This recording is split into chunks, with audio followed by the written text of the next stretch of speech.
960 with Somaliland.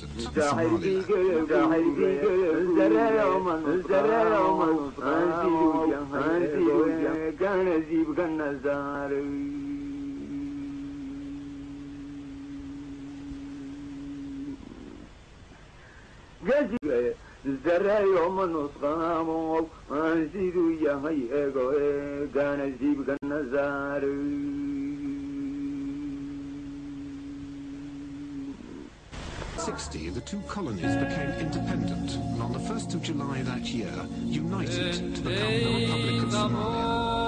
At last, there was a prospect of a united, prosperous country, run by the Somalis themselves. But many Somalis had divided loyalties between clans, generations, and colonial influences. The armies marched differently. The legal and commercial procedures differed.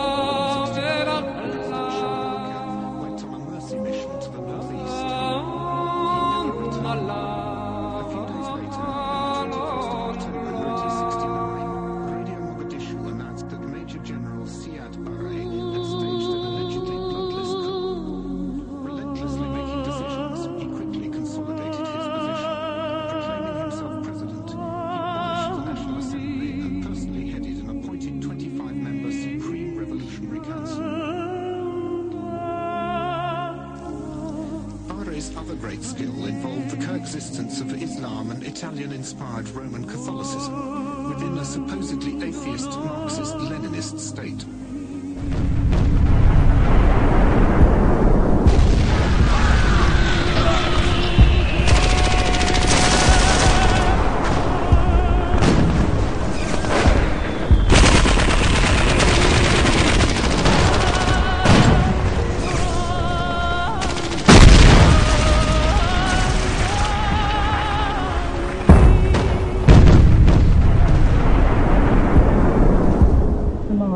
South Wales, in Africa.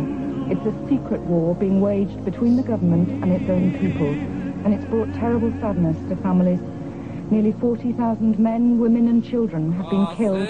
What it documents is a pattern of torture of political opponents, massive arrests of people who merely criticise the government or who are political opponents, unfair trials and many executions.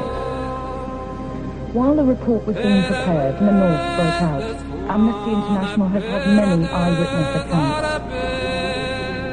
Killings of civilians, unarmed civilians in Hargeisa in tens of thousands.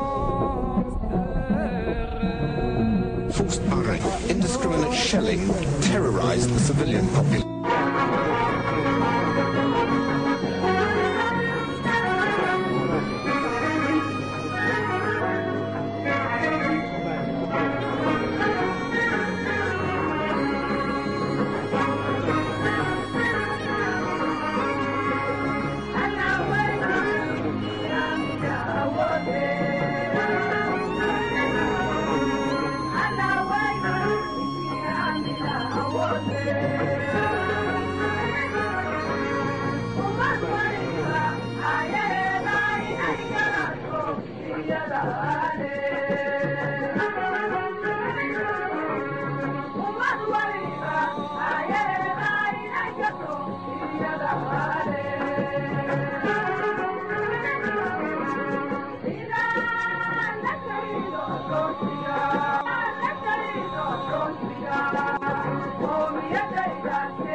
Ado!